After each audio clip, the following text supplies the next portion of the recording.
CIET NCERT द्वारा प्रस्तुतमस्ति सप्तम कक्षायाः संस्कृतध्वनिपाठ्यपुस्तकं दीपकम्। तृतीयः पाठः पृष्ठसङ्ख्या 29। मित्राय नमः। पृष्ठस्य दक्षिणभागे एकं QR कोड् अस्ति। अत्र पाठसम्बद्धान् अन्यान् सन्दर्भसामग्रीन् प्राप्नुमः। अत्र पृष्ठे कानिचन चित्राणि सन्ति। प्रथमे चित्रे द्वे बालिके स्तः परस्परं वार्तालापं कुरुतः। प्रथमा वदति, अहो योगिते, त्वं प्रातः किं करोषि? सा वदति, अहं प्रतिदिनं प्रातः पित्रा सह उद्यानं गच्छामि। उद्याने किं करोषि भो? तर्हि सा वदति, अहं तु भ्रमणं करोमि, किन्तु बहवः जनाः तत्र व्यायामं योगासनानि च कुर्वन्ति। तृतीये चित्रे काश्चन बालिकाः प्रसन्नवदनाः परस्परं वार्तालापं कुर्वन्ति। अहो योगासनानि वयमपि ज्ञातुमिच्छामः। तर्हि वयं सर्वे योगशिक्षिकायाः समीपं गच्छामः। सर्वे उत्साहेन योगशिक्षिकायाः समीपं गच्छन्ति। पृष्ठसङ्ख्या 30। प्रातःकाले सूर्यः उदेति। अत्र पृष्ठे काश्चन योगमुद्राः सन्ति। प्रथमां योगमुद्रायाम् एका बालिका सूर्यं नमस्करोति। ॐ मित्राय नमः। द्वितीये चित्रे एका बालिका शिरम् उपरि कृत्वा हस्तौ च आकाशे ऊर्ध्वं प्रसार्य उपरि पश्यति।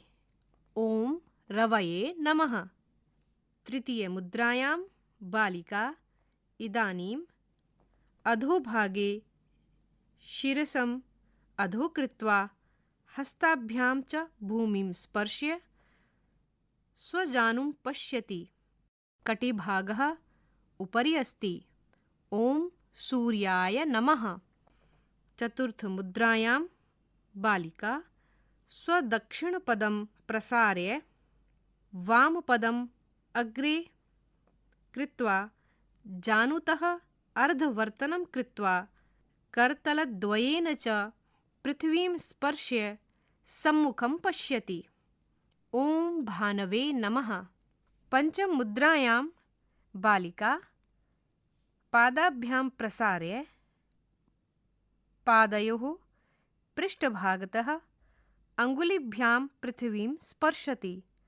अग्रे करतलद्वयं च पृथ्वीं क्षिपति। स्वसम्पूर्णं शरीरम् उत्थापयति। कटिभागः ऊर्ध्वमस्ति। बालिका पृथ्वीं च पश्यति। ॐ खगाय नमः। अग्रिमायां मुद्रायां बालिका जानुना पृथ्वीं स्पर्शति। हस्तौ कूर्चिकायाः समीपं वर्तयति। कटिभागं किञ्चित् ऊर्ध्वम् उत्थापयति। जानुभ्यां पृथ्वीं स्पर्शति। पादाङ्गुल्यः च पृथ्वीं स्पर्शन्ति। पार्ष्णिद्वयं च ऊर्ध्वम् अस्ति।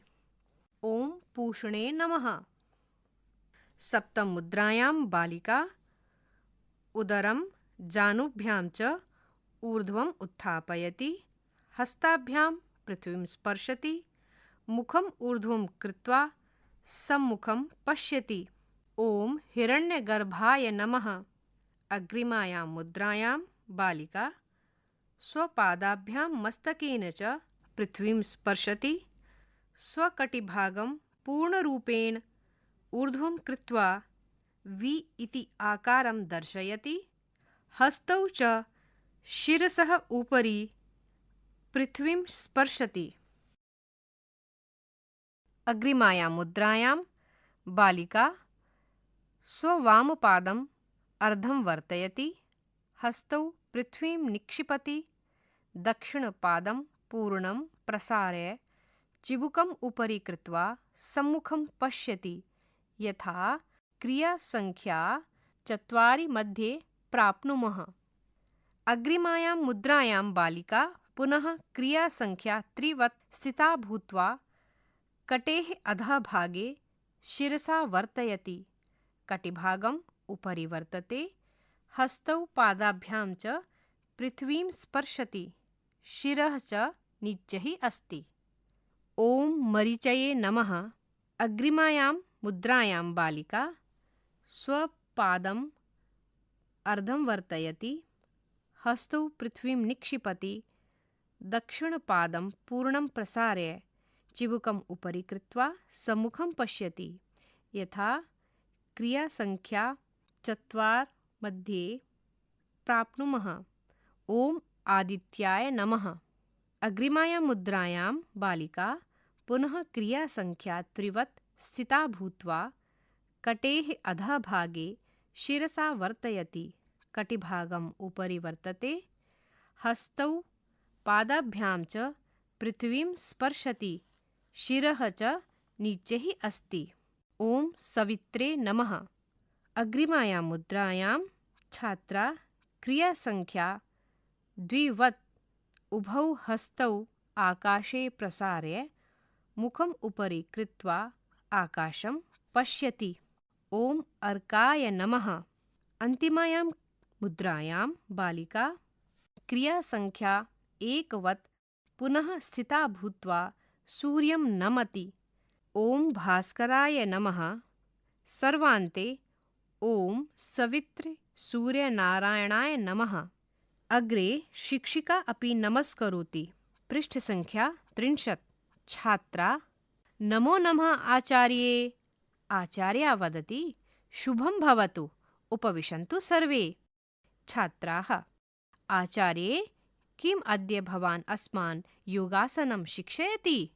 आचार्य निश्चयेन, वदन्तु किम् आसनं शिक्षितुम् इच्छन्ति?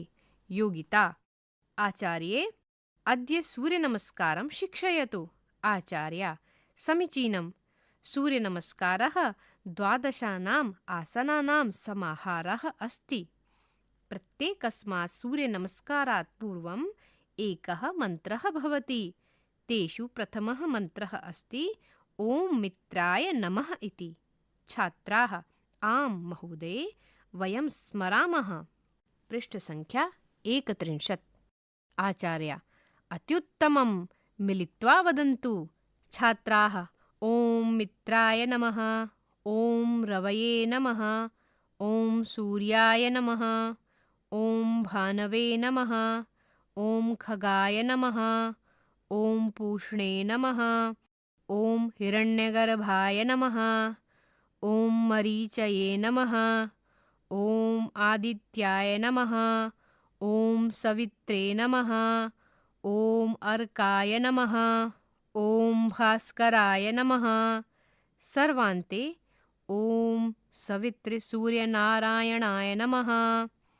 आचार्य अत्युत्तमम्। इदानीम् एकेन श्लोकेन सूर्यनमस्कारस्य बहूनि प्रयोजनानि वदामि। भवन्तः शृण्वन्तु, अनुवदन्तु च। आदित्यस्य नमस्कारान् ये कुर्वन्ति दिने दिने, आयुः प्रज्ञा बलं वीर्यं तेजस्तेषां च जायते।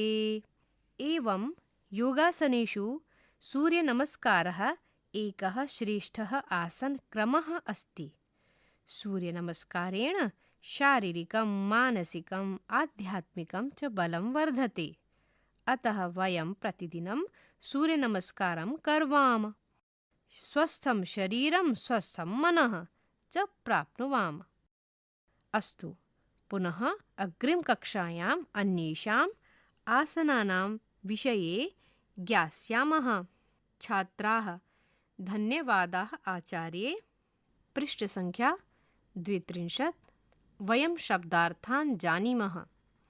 शब्दः अर्थः हिन्दी, इंग्लिश मातृभाषया अर्थं लिखन्तु, अनुवदन्तु, पश्चात् उच्चारणं कुर्वन्तु, दोहराएं, रिपीट। अग्रिम कक्षायाम्, आगामिनी वर्गे, अगली कक्षा में, इन द नेक्स्ट क्लास, प्रज्ञा, मेधा, बुद्धि, इंटेलिजेंस, अथवा विजडम, वीर्यम पराक्रमः, वीरता वेगर, तेजः दीप्तिः, कान्तिः ब्रिलियंस, आध्यात्मिकम आध्यात्म विषयकम आध्यात्मिक स्पिरिचुअल, स्वस्थम निरोगम स्वस्थ हेल्दी, मित्रः खगः पूषा रविः भानुः हिरण्यगर्भः मरीचिः सविता अर्कः भास्करः सूर्यः सूरज सन। मातृभाषया अर्थं लिखन्तु। अत्र रिक्तस्थानानि वर्तन्ते। स्वस्वमातृभाषया शब्दानाम् अर्थम् आत्मना लिखन्तु। वयम् अभ्यासं कुर्मः। प्रश्नसङ्ख्या 1। अधोलिखितानां प्रश्नानाम् उत्तराणि एकपदेन लिखन्तु। क शुभं भवतु इति कः वदति? अग्रे रिक्तस्थानं। ख योगिता आचार्यां किं शिक्षयतु इति वदति। रिक्तस्थानं। ग सूर्यनमस्कारः कतीनाम् आसनानां समाहारः अस्ति। रिक्तस्थानं। घ केषु सूर्यनमस्कारः श्रेष्ठः। रिक्तस्थानं। ङ सूर्यनमस्कारेण जनाः कीदृशं शरीरं प्राप्नुवन्ति। रिक्तस्थानं। प्रश्नसङ्ख्या 2। अधोलिखितानां प्रश्नानाम् उत्तराणि पूर्णवाक्येन लिखन्तु। क सर्वे छात्राः आचार्यां किं पृच्छन्ति। अधोभागे रिक्तस्थानं। ख सूर्यनमस्कारः इत्यनेन कः आशयः। अधोभागे रिक्तस्थानं। ग आचार्याः कं श्लोकं पाठयति। अधोभागे रिक्तस्थानं। घ सूर्यनमस्कारस्य प्रथमः मन्त्रः कः। अधोभागे रिक्तस्थानं। ङ सूर्यनमस्कारेण कीदृशं बलं वर्धते। अधोभागे रिक्तस्थानं। रिक्तस्थानेषु उत्तराणि लिखन्तु। पृष्ठसङ्ख्या 33। प्रश्नसङ्ख्या 3। पाठात् समुचितं पदं चित्वा अधः रिक्तस्थानानि पूरयन्तु। क प्रत्येकस्मात् रिक्तस्थानं पूर्वम् एकः मन्त्रः भवति। ख वयं प्रतिदिनं रिक्तस्थानं करवाम। ग स्वस्थं रिक्तस्थानं स्वस्थं रिक्तस्थानं च प्राप्नुवाम। घ एकेन रिक्तस्थानं सूर्यनमस्कारस्य बहूनि प्रयोजनानि वदामि। ङ आदित्यस्य रिक्तस्थानं ये कुर्वन्ति दिने दिने। रिक्तस्थानेषु उत्तराणि लिखन्तु। अधोलिखितानि शब्दरूपाणि पठन्तु अवगच्छन्तु च। लिङ्गं शब्दः चतुर्थी विभक्तिरूपाणि एकवचनं द्विवचनं बहुवचनम्। अकारान्त पुल्लिङ्गं छात्र छात्राय छात्राभ्यां छात्रेभ्यः। नायक नायकाय नायकाभ्यां नायकेभ्यः। आदित्य आदित्याय आदित्याभ्याम् आदित्येभ्यः। आकारान्त स्त्रीलिङ्गम् आचार्या आचार्यायै आचार्याभ्याम् आचार्याभ्यः। योगिता योगितायै योगिताभ्यां योगिताभ्यः। बालिका बालिकायै बालिकाभ्यां बालिकाभ्यः। ईकारान्त स्त्रीलिङ्गं शालिनी शालिन्यै शालिनीभ्यां शालिनीभ्यः। नदी नद्यै नदीभ्यां नदीभ्यः। भगिनी भगिन्यै भगिनीभ्यां भगिनीभ्यः। अकारान्त नपुंसकलिङ्गम् आसन आसनाय आसनाभ्याम् आसनेभ्यः। भोजन भोजनाय भोजनाभ्यां भोजनेभ्यः। फल फलाय फलाभ्यां फलेभ्यः। पृष्ठसङ्ख्या 34। अत्र इदम् अवधेयम्। नमः शब्दस्य योगे चतुर्थी विभक्तिः भवति। यथा भास्कराय नमः। अत्र पृष्ठे एकं चित्रमस्ति। चित्रे समुद्रतटः वर्तते। तटस्थाने अनेके वृक्षाः सन्ति। तत्र पूर्वदिशायां सूर्यः उदेति। अत्र जलमध्ये एका नौका अपि विहरति। प्रश्नसङ्ख्या 4। पाठे विद्यमानानां नमः युक्तशब्दानां सङ्ग्रहं कृत्वा लिखन्तु। यथा एकम् उदाहरणं प्रदत्तमस्ति मित्राय नमः। क रिक्तस्थानं, ख रिक्तस्थानं, ग रिक्तस्थानं, घ रिक्तस्थानं, ङ रिक्तस्थानं, च रिक्तस्थानं, छ रिक्तस्थानं, ज रिक्तस्थानं, झ रिक्तस्थानं, य रिक्तस्थानं, ट रिक्तस्थानं। प्रश्न संख्या 5। उदाहरणानुसारं कोष्ठकात् पदानि स्वीकृत्य वाक्यानि रचयन्तु। मञ्जूषायां पदानि लिखितानि सन्ति। अग्निः, आचार्या, त्रिवर्णध्वजः, जनकः, वृक्षः, देवी, भगिनी, मातामही, जननी, पृथ्वी, नदी।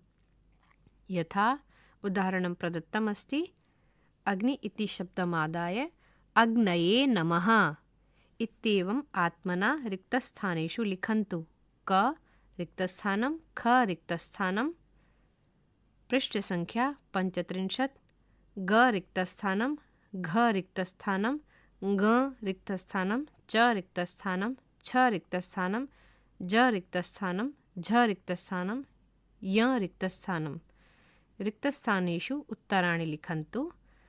अत्र पृष्ठे एकं चित्रमस्ति। चित्रे पर्वताः सन्ति, अग्रभागे वृक्षाः सन्ति, पर्वतात् एका नदी वहति।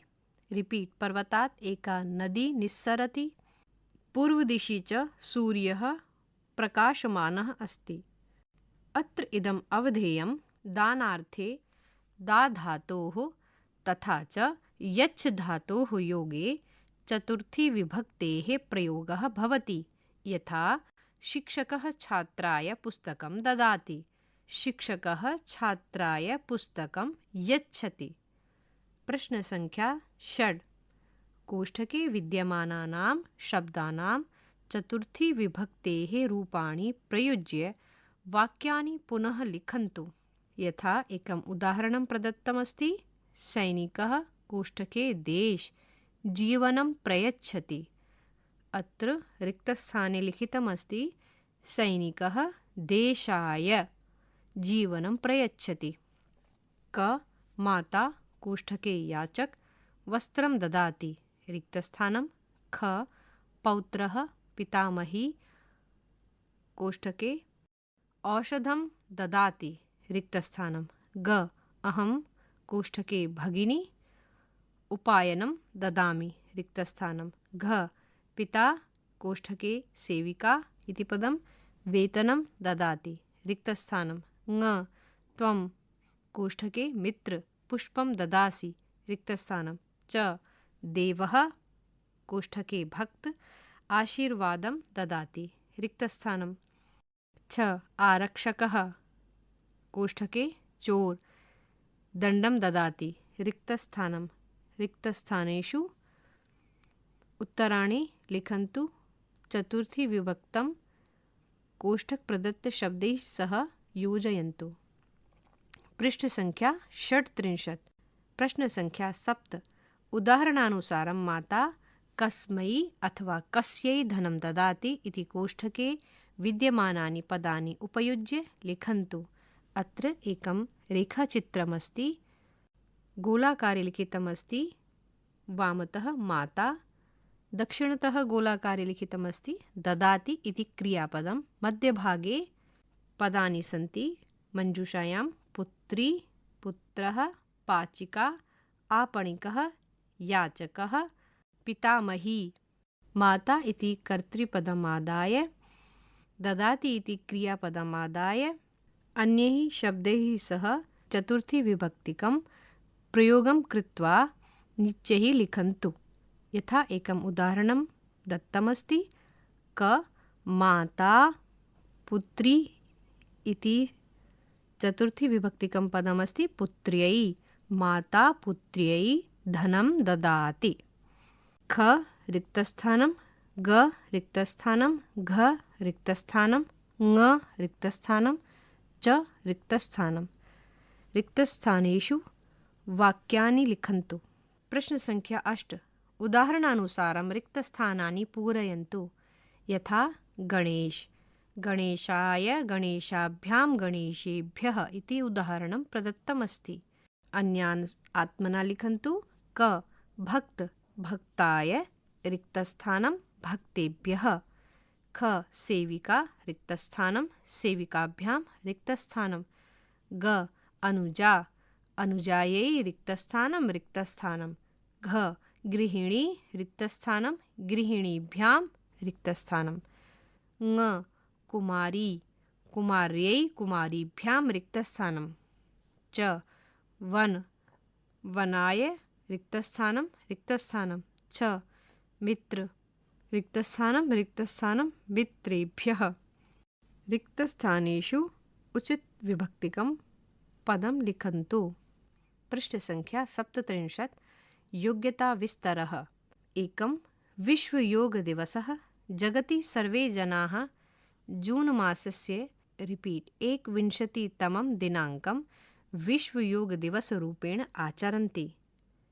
2 योगसूत्रम् अस्य प्रणेता महर्षिः पतञ्जलिः अस्ति। अस्मिन् ग्रन्थे 96 सूत्राणि सन्ति। शरीरस्य मनसः च स्वास्थ्यसम्बद्धाः विषयाः अत्र विद्यन्ते।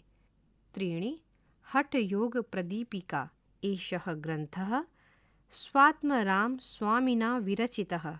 अस्मिन् ग्रन्थे विविधानाम् आसनानां विवरणं लभ्यते। तेषु कानिचन आसनानि अधः प्रदर्शितानि यथा।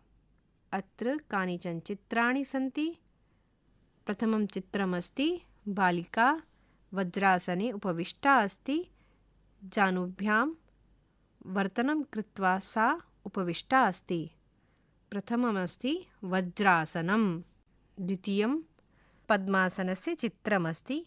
एकः बालकः आसन्दे उपविष्टः अस्ति। सः 2 पादौ जानुभ्याम् अर्धं वर्तयति। पार्ष्णिद्वयं च अन्तःभागे स्तः। नेत्रद्वयं च पिधानं करोति। तृतीयचित्रे एका बालिका पादौ प्रसार्य उपविष्टा अस्ति। मुखम् अधोभागे स्थापयति। जानुं मुखेन स्पर्शति। कूर्चिकाद्वयेन च पादयोः अङ्गुल्यः स्पर्शति इति पश्चिमोत्तानासनम्। चतुर्थे चित्रे एका बालिका आसन्दे स्थिता अस्ति। तस्याः पार्ष्णिद्वयम् उपरि अस्ति। सा हस्तौ आकाशं प्रति प्रसारयति परस्परं च मेलयति इति ताडासनस्य चित्रमस्ति। अन्तिमं चित्रमस्ति हलासनस्य। अत्र एकः बालकः कटिभागम् उत्थाप्य अर्धं नितम्बेन एकः बालकः कटिभागम् उत्थाप्य नितम्बेन अर्धं वर्तयित्वा पादौ प्रसारयति। पार्ष्णिद्वयं च आकाशे अस्ति। सः स्वपादौ प्रति पश्यति। पृष्ठसङ्ख्या 38। उच्चैः पठन्तु अवगच्छन्तु च। दा धातुः परस्मैपदं लट्लकारः। एकवचनं द्विवचनं बहुवचनं। प्रथमपुरुषः ददाति दत्तः ददति। मध्यमपुरुषः ददासि दत्तः दत्थ। उत्तमपुरुषः ददामि दद्वः दद्मः। दा धातुः परस्मैपदं लोट्लकारः। एकवचनं द्विवचनं बहुवचनं। प्रथमपुरुषः ददातु दत्तां ददतु। मध्यमपुरुषः देहि दत्तं दत्त। उत्तमपुरुषः ददानि ददाव ददाम। परियोजनाकार्यम्। 1 सूर्यनमस्कारस्य 12 आसनानां भित्तिपत्राणि रचयन्तु। मन्त्रान् अपि लिखन्तु। 2 प्रतिदिनं सकुटुम्बं सूर्यनमस्कारस्य अभ्यासं कुर्वन्तु। 3 विद्याविवादाय धनं मदाय शक्तिः परेषां परपीडनाय खलस्य साधोर्विपरीतमेतत् ज्ञानाय दानाय च रक्षणाय। अस्मिन् श्लोके विद्यमानानि चतुर्थीविभक्त्यन्तरूपाणि चित्वा लिखन्तु। इति तृतीयः पाठः समाप्तः। सद्यः भवन्तः शृण्वन्तः सप्तमी कक्षायाः संस्कृतध्वनिपाठ्यपुस्तकं दीपकं, ध्वन्याङ्कनं वीरेन्द्र रावत, वाचनस्वरः डॉक्टर चंचल झा, निर्माण सहयोगिनः कुसुमलता, निर्देशनं निर्माणं च विमलेश चौधरी, प्रस्तुतिः च CIET NCERT नवदेहली, भारतम्।